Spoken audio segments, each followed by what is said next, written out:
Morning friends, आज हम लोग इस वीडियो में सिविक्स के मूल अधिकार और मूल कर्तव्य के बारे में जानेंगे। ये कहाँ से ली गई है, किस किस देश के द्वारा आपको कौन कौन से आपको तत्व लिए गए हैं, कौन कौन से वर्ड लिए गए हैं, इन सभी को हम लोग इस वीडियो में समराइज करेंगे। तो चलिए आज के सेशंस की करते हैं हम लोग स्टार्ट। क्वेश्चन नंबर 1, भारतीय संविधान में मूलभूत अधिकार किस संविधान के से लिए गए हैं? आपको मूलभूत अधिकार व अमेरिका के संविधान से लिया गया है। भारतीय संविधान के मूलभूत अधिकार फंडामेंटल राइट्स अमेरिका के संविधान से लिए गए हैं। वर्तमान में हमारे संविधान में मूलतः 6 मूल अधिकार वर्णित है। दूसरा नंबर क्वेश्चन, नागरिकता समता का आशय है अर्थात अवसर की समानता। अनुच्छेद 14 के तहत व्यक्तियों, नागरिकों और गैर नागरिकों को विधि के समक्ष समता का अधिकार प्रदान किया गया है, जबकि अनुच्छेद 16 के तहत देश के सभी नागरिकों को लोक नियोजन के विषय में अवसर की समानता प्रदान की गई है। अवसर की समानता अनुच्छेद 14, अनुच्छेद 16 समता का अधिकार 14, अतः स्पष्ट ये नागरिक समता का आशय अवसर की समानता से है। क्वेश्चन नंबर 3, संविधान की किस धारा के अंतर्गत कोई भी व्यक्ति मूलभूत अधिकारों के हनन का मामला सीधे उच्चतम न्यायालय में उठा सकता है?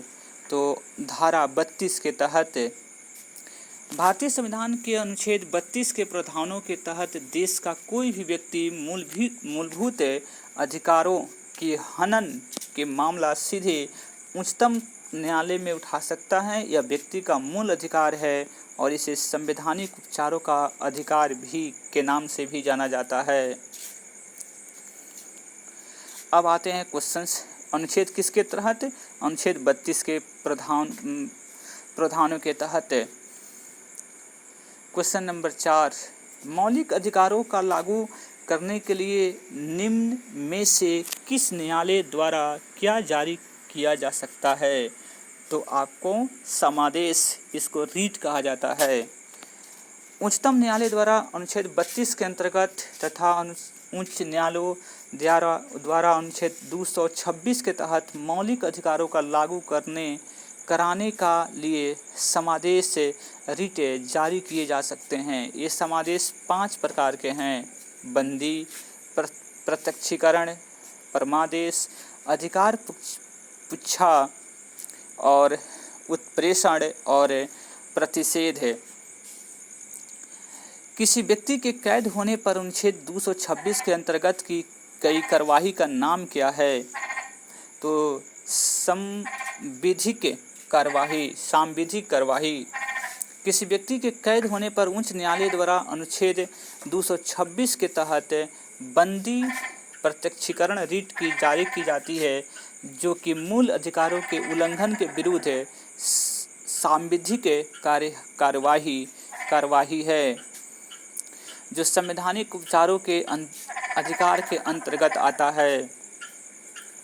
6 नंबर क्वेश्चन है, उच्च न्यायालय और अथवा सर्वोच्च न्यायालय द्वारा किस समावेश रीट को जारी करके किसी प्राधिकारी द्वारा न किया जा रहा कोई कार्य कराने के लिए बाध्य किया जा सकता है?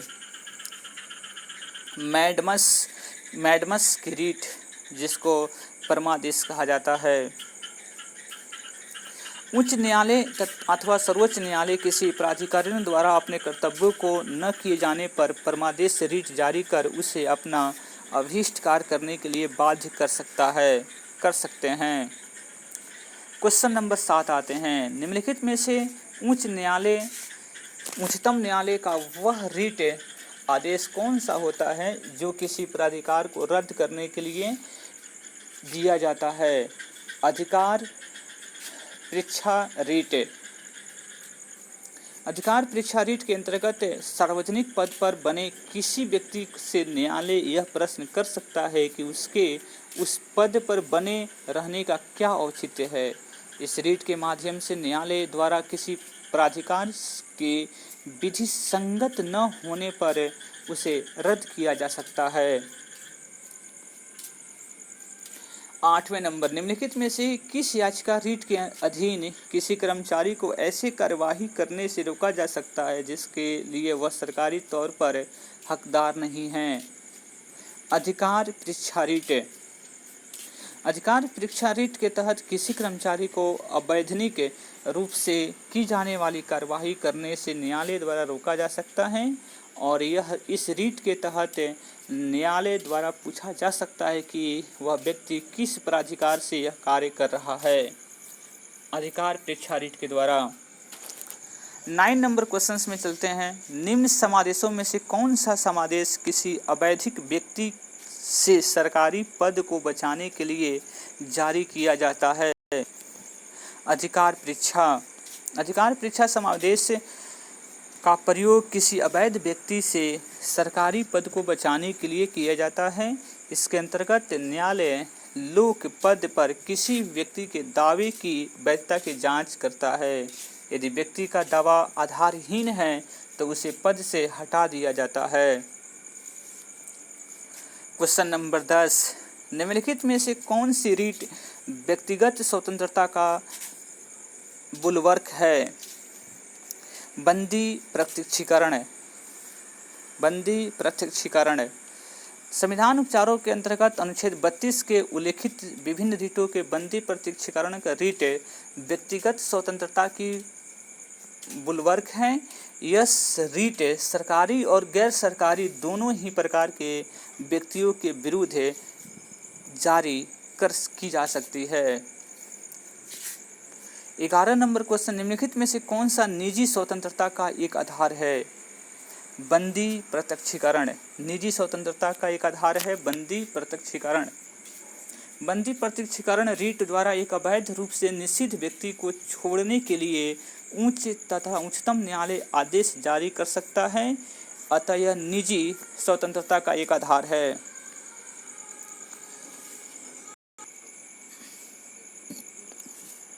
आइए 12 नंबर क्वेश्चंस में, निम्नलिखित में से किस स्थिति में बंदी प्रत्यक्षीकरण रीट जारी की जाती है। तो वह दोषपूर्ण पूंजी पुलिस नज़रबंदी। बंदी प्रत्यक्षीकरण रीट किसी व्यक्ति को अवैध रूप से निरुद्ध करने के विरुद्ध जारी की जाती है। 13 नंबर क्वेश्चन है, निम्नलिखित रीट में किसका शाब्दिक अर्थ है। यह है सशरीर प्रस्तुत करो। सशरीर। तो बंदी प्रत्यक्षीकरण में बंदी प्रत्यक्षीकरण रीट का शाब्दिक अर्थ होता है सशरीर प्रस्तुत करो। 14 नंबर क्वेश्चंस में आते हैं, किसी व्यक्ति के अवैध निरोध के मामले में न्यायालय द्वारा निम्नलिखित में से क्या जारी किया जा सकता है। तो बंदी प्रत्यक्षीकरण। उसके बाद आते हैं क्वेश्चन नंबर 15, भारतीय संविधान में किस प्रकार के रीटों की विशिष्ट व्यवस्था नहीं की गई है। विशिष्ट व्यवस्था नहीं की गई है। तो सी और डी, व्यादेश और निषेध की। मूल अधिकारों के उल्लंघन की स्थिति में उच्चतम न्यायालय या उच्च न्यायालयों को निम्न रीट जारी करने की शक्ति है। पहला है बंदी प्रत्यक्षीकरण, दूसरा है प्रमादेश, तीसरा है प्रतिषेध, चौथा है अधिकार परीक्षा और पांचवा है उत्प्रेषण। उच्चतम न्यायालय द्वारा कितने प्रकार की रीटें जारी की जा सकती है। तो 5 प्रकार की, जो ऊपर आपको डिस्क्रिप्शन में बता दिया गया।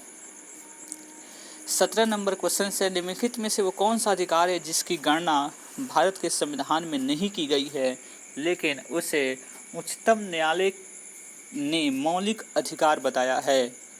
वह है निजता का अधिकार। निजता का अधिकार। विधि के समक्ष समानता का अनुच्छेद 14 के तहत अस्पृश्यता का उन्मूलन, अनुच्छेद 17 के तहत एवं एसोसिएशन संघ यूनियन बनाने का अधिकार, अनुच्छेद 19(1) के अनुच्छेद 19(1)(c) के तहत मौलिक अधिकारों के रूप में भारतीय संविधान में शामिल किया गया है। निजता के अधिकार का गणना यद्यपि भारतीय संविधान में नहीं की गई है, तथापि उच्चतम न्यायालय ने अनुच्छेद 21 प्राण और दैहिक स्वतंत्रता का अधिकार की व्यापक व्याख्या करते हुए निजता के अधिकार, स्वास्थ्य के अधिकार आदि को इसके तहत मौलिक अधिकार माना है। क्वेश्चन नंबर 18, भारतीय संविधान के मौलिक अधिकारों के अंतर्गत इनमें से क्या सम्मिलित नहीं है? क्या सम्मिलित नहीं है? तो ऑप्शन नंबर आपको डी होगा, जो समान कार्य के लिए समान वेतन का अधिकार। दिए गए विकल्पों में समान कार्य के लिए समान वेतन भारतीय संविधान के राज्य के नीति निर्देशक तत्वों के तहत अनुच्छेद 39D के अंतर्गत शामिल है, मौलिक अधिकारों के रूप में नहीं है। यह तीनों विकल्पों में प्रस्तुत भाषण की स्वतंत्रता का अधिकार अनुच्छेद 19(1) का ए के तहत, विधि के समक्ष समता का अधिकार अनुच्छेद 14 के तहत, संवैधानिक उपचारों का अधिकार अनुच्छेद 32 के तहत मौलिक अधिकारों में सम्मिलित किया गया है। इनमें से कौन सा जोड़ा अनुकूल नहीं है? अनुकूल उपाधियों का जो अंत होता है अनुच्छेद 18 होता है, जो 17 लिखा हुआ है ऑप्शन नंबर सी में, इसलिए यह गलत है। अनुच्छेद जो 14 होता है विधि के समान अनुसार समानता का होता है। अनुच्छेद 16 जो होता है समान अवसर देता है। 17 जो होता है वह आपको अस्पृश्यता का अंत होता है। अस्पृश्यता का अंत का सिद्ध आपको होता है अनुच्छेद 17। तो आइए इसके डिस्क्रिप्शन को समझते हैं। भारतीय संविधान के अनुच्छेद 17 में अस्पृश्यता का अंत का प्रावधान किया गया है, जबकि अनुच्छेद 18 में उपाधियों के समापन का प्रावधान है, परंतु विशेष परिस्थिति में राज्य को सैन्य या शैक्षणिक विशिष्टता में उपाधि देने का भी प्रावधान अनुच्छेद 18 करता है। 20 नंबर ऑफ क्वेश्चन में निम्नलिखित में से वह अधिकार कौन सा है जिसकी गणना भारत के संविधान में नहीं की गई है लेकिन उच्च न्यायालय ने उसे मौलिक अधिकार बताया है? अस्थायी आवास का अधिकार। अस्थायी आवास का अधिकार। जीवन का अधिकार अनुच्छेद 21 के तहत, सार्वजनिक रोजगार के मामलों के अवसर की समानता अनुच्छेद 16 के तहत तथा व्यक्तिगत स्वतंत्रता के रक्षण अनुच्छेद 19 के तहत भारतीय संविधान के मौलिक अधिकार हैं। उच्चतम न्यायालय ने अनुच्छेद 21 के व्यापक व्याख्यान करते हुए अस्थायी आवास या आश्रय प्राप्त करने के लिए मौलिक अधिकार माना है। अब आते हैं क्वेश्चन नंबर 21। भारतीय संविधान के अनुसार जीवन का अधिकार एक मौलिक अधिकार है। जीवन का अधिकार कैसा अधिकार है? तो मौलिक अधिकार। अनुच्छेद 22 क्वेश्चन नंबर 22 में आइए। निम्नलिखित में से कौन सा अधिकार अभी भारतीय संविधान द्वारा एक मौलिक अधिकार के रूप में नहीं दिया गया है? संपत्ति का अधिकार। संपत्ति के अधिकार को मौलिक अधिकार में एक रूप में नहीं दिया गया है।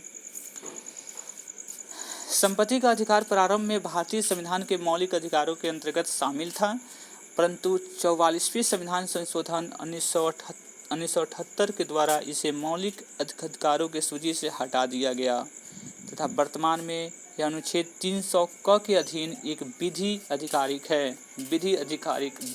अधिकार है।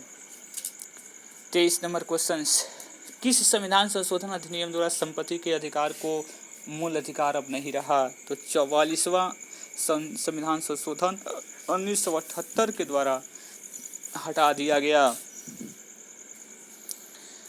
44वें संशोधन के अंतर्गत कौन सा विधि अधिकार बन गया है? तो आपको संपत्ति का अधिकार मौलिक अधिकार से हटकर विधिक अधिकार बन गया है। संपत्ति का अधिकार होगा ऑप्शन नंबर बी। 25 नंबर में आइए। भारतीय संविधान के अंतर्गत संपत्ति का अधिकार है। संपत्ति का अधिकार तो विधिक अधिकार है। संपत्ति के अधिकार को मौलिक अधिकारों की सूची से किसके शासन काल के दौरान हटाया गया? तो मोरारजी देसाई सरकार द्वारा, आपको 1978 में।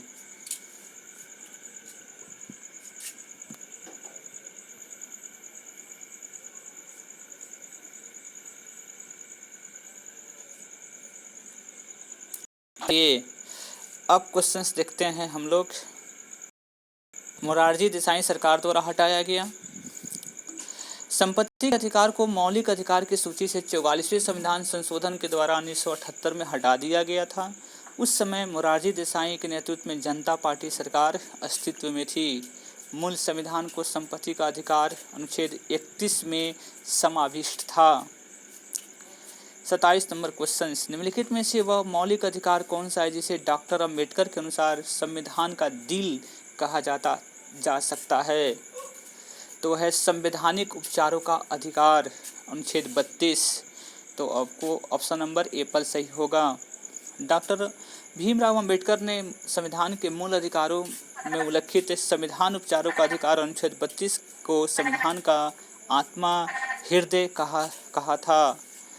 ये अब अधिकार मूल अधिकारों को 5 प्रकार की रीटों, बंदी, प्रत्यक्षीकरण, परमादेश, प्रतिषेध, उत्प्रेषण और अधिकार परीक्षा के माध्यम से लागू कराने की गारंटी प्रदान करता है।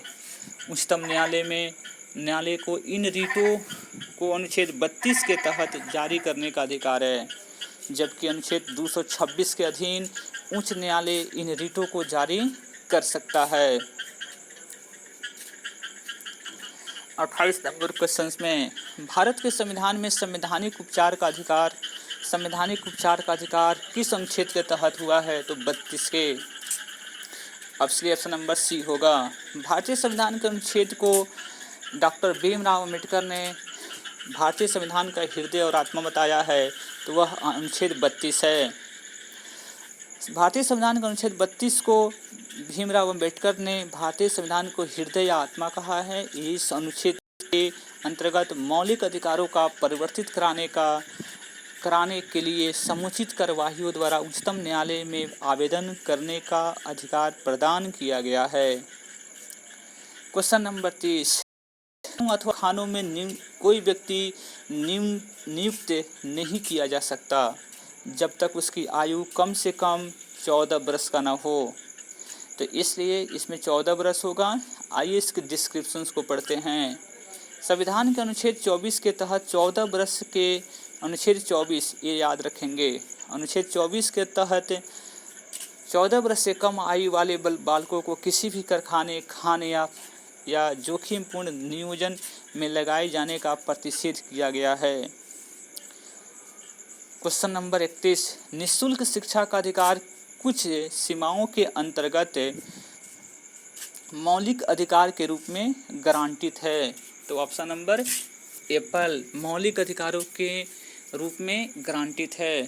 प्रश्न काल में 6 से 14 वर्ष की आयु के बच्चों के निःशुल्क एवं अनिवार्य शिक्षा का अधिकार राज्य के नीति निर्देशक सिद्धांतों में शामिल था, परंतु 86वें संविधान संशोधन 2002 से संविधान में अनुच्छेद 21A जोड़कर अब इसे मौलिक अधिकार बना दिया गया है।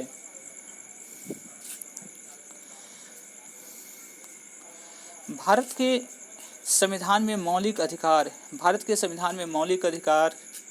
मूल संविधान के हिस्सा थे। क्या थे? मूल संविधान के हिस्सा।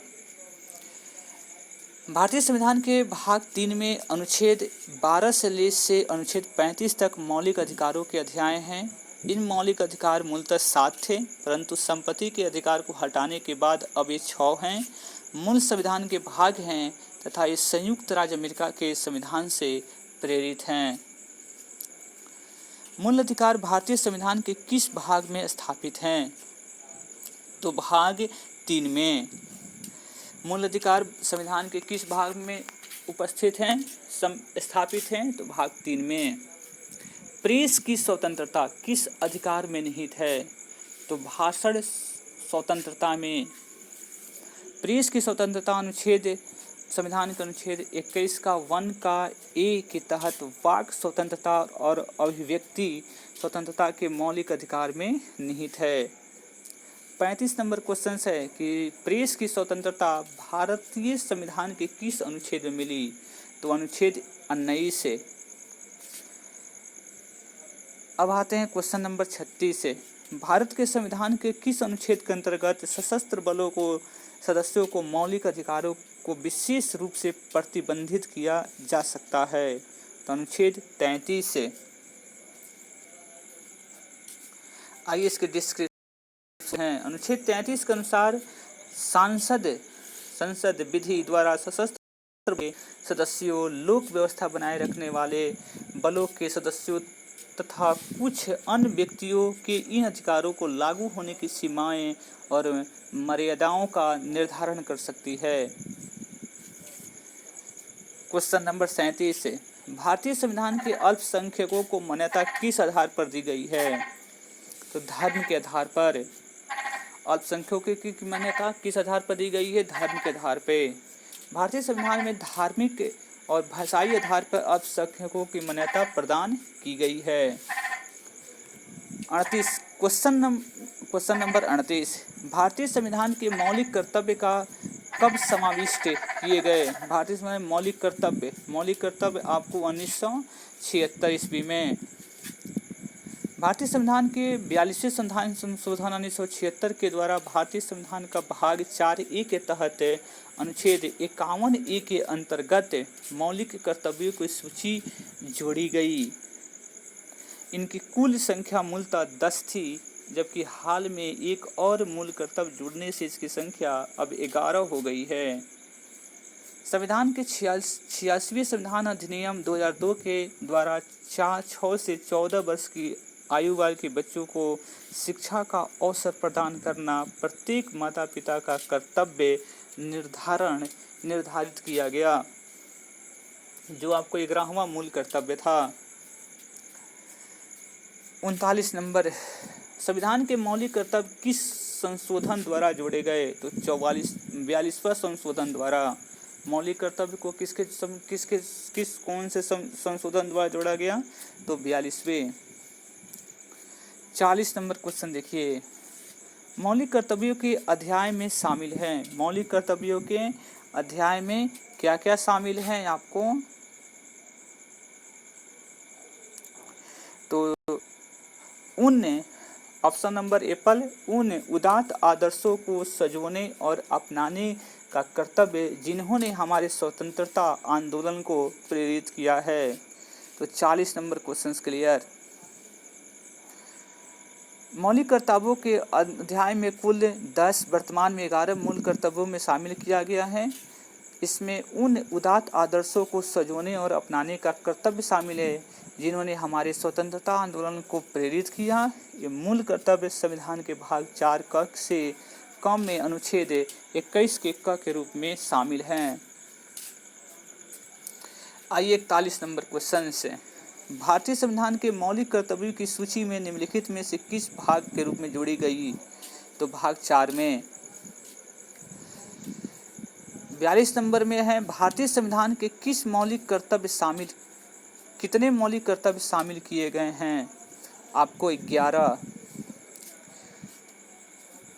43 नंबर क्वेश्चन है, संविधान का निम्नलिखित में से कौन सा अनुच्छेद मौलिक कर्तव्यों से संबंधित है?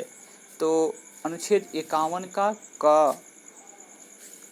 44 नंबर क्वेश्चन से, मौलिक अधिकारों को भोगने को सुनिश्चित करने की जिम्मेदारी निम्नलिखित में से किसको सौंपी गई है?